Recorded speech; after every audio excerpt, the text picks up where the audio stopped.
We are Artworkium, and this is Inventive Legacies, patents that shaped our lives. In this series, well, we basically crack open the history books, or rather, the patent archives. We look at the iconic patent prints from our online collection. Yeah, we dig into the stories, the sometimes weird, sometimes brilliant ideas hidden in all that legal text. We really wanted to do this as something extra for you, a kind of deep dive companion guide. And honestly, it's our way of saying thanks. Thanks for your loyalty and for supporting us by grabbing our digital prints. So today, grab a seat. We're tackling a real classic from our toys and games section, but maybe forget everything you think you know about simple strategy, because today we're diving deep into 4 in a line, but this is a version that, well, it cheats back. You'll definitely want to see the diagrams for this one. Trust me, it's kind of a chaotic masterpiece. We've put a link to the actual patent print in the episode description. Go check it out.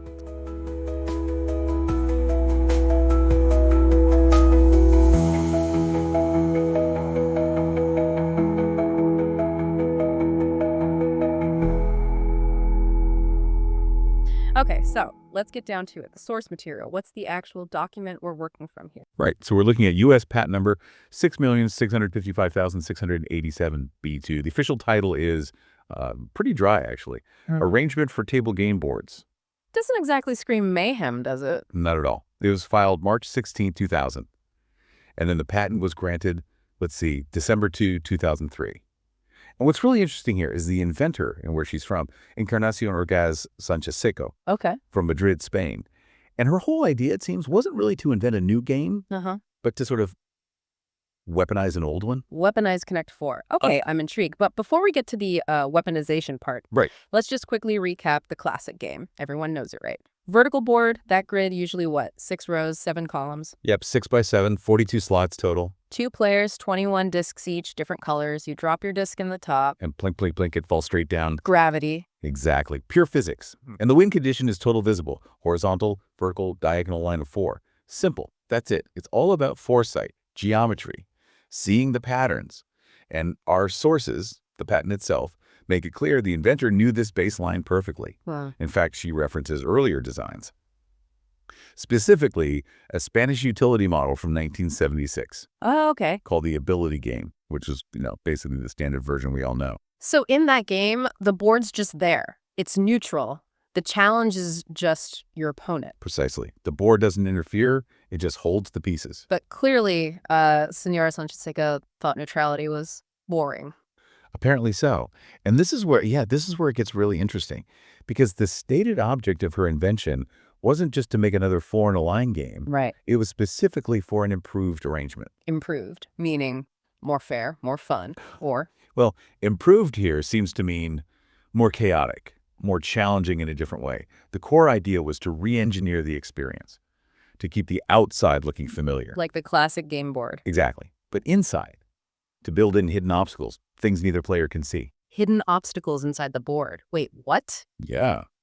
Mechanisms designed specifically to defy gravity, or at least the player's expectation of where the disc will land. So it's not just strategy anymore, it's luck. Or memory. It introduces, and the patent says this, a heightened experience of chance. But also, it demands, quote, memory, reflexes, and personal initiative. Memory and reflexes.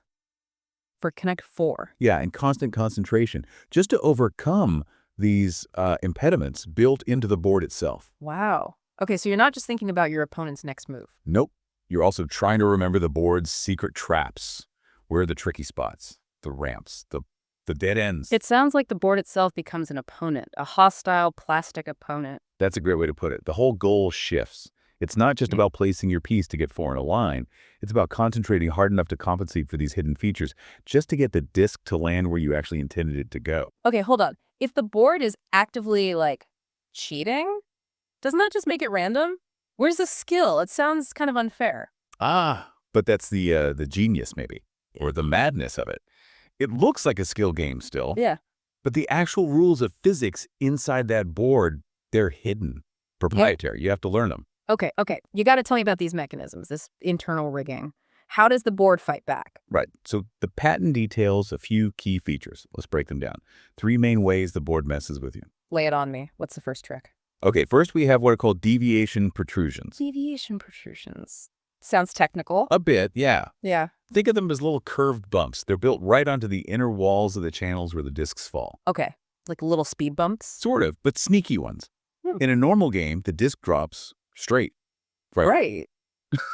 Here, if a disc hits one of these protrusions just right, it doesn't just bounce. It can get actively nudged sideways, push through a little hidden gap in the wall, No. and end up in the channel next door. You're kidding. So I drop my piece in column 4, aiming for the win, And the board just goes, nope, shunts it over to column 5. which might be exactly where my opponent needed it. Could be. Yeah. It's deliberate interference by the plastic itself. Yeah. Calculated sabotage. That's incredibly frustrating.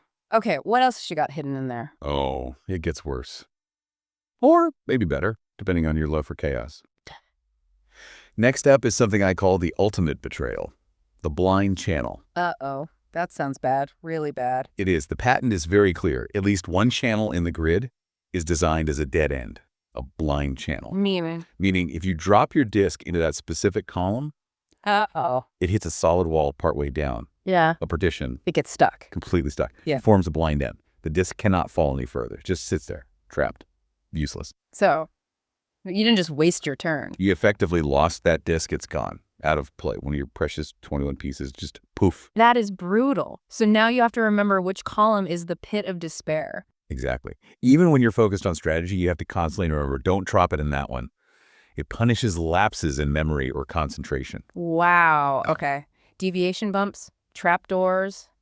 What's the third trick? You said 3. The third one is maybe the most spectacular. It's the long-range shuffle. Long-range shuffle. That sounds dramatic. More than just one column over. Oh, yeah, much more. This involves ramps, actual ramp systems built into the lower part of the board. Ramps. Inside Connect 4. Sophisticated ones. So imagine you drop a disc into a channel way over on the right side, maybe column 7 or 8. Okay. It falls down, hits this ramp system, which through openings cut into the walls can redirect that disc. Yeah. Get this. Potentially 3 or even 4 columns over to the left. 3 or 4 columns. Yep. From, say, channel 80 way on the right, it could pop out down in channel 60 or even 50. That's insane. That completely destroys any sense of positional play. A move meant to block on the right could accidentally win the game for your opponent on the left. That's the potential, yes. It's a monumental cross-board displacement. So, summing this up, Encarnación Orgaz Seiko basically designed a game board that actively hates the players. Huh. Well, it certainly challenges them in ways the original never did. You're not just playing the other person. You're fighting the infrastructure. You're playing through this hostile labyrinth that might send your piece anywhere. It totally flips the script on the classic game. Oh. That one's all transparency, predictable physics. This version, it's all about hidden rules, testing your memory, your reflexes, and yeah, managing the constant low-level fear that the board is about to betray you. It's less about logic, more about concentration and maybe just sheer luck sometimes. A lot about concentration, according to the inventor's goals. This is genuinely fascinating. Such a clever, if slightly evil way to rethink a simple game. Not new rules, just weaponize gravity and plastic.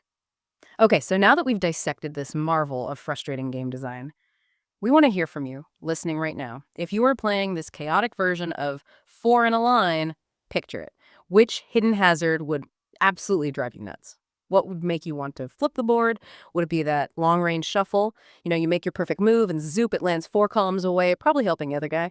Or maybe the pure terror of the blind channel, accidentally dropping your piece into the abyss, losing it forever. That feels pretty harsh.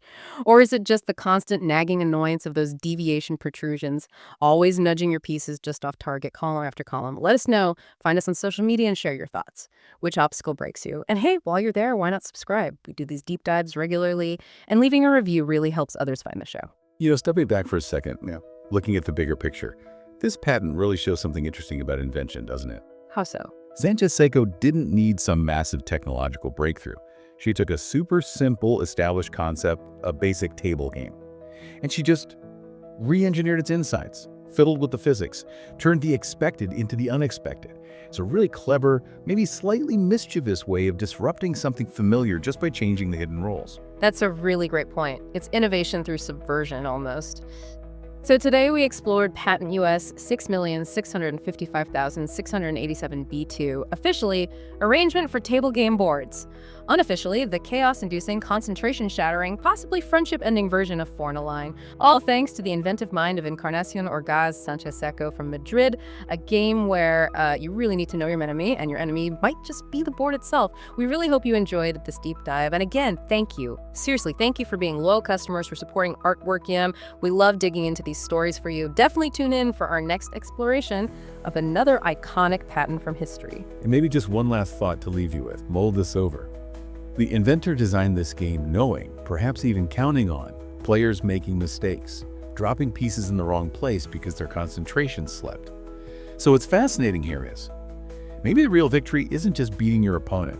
Maybe it's achieving total mastery over the rigged game board itself. You have to conquer the plastic before you can conquer the person sitting opposite you.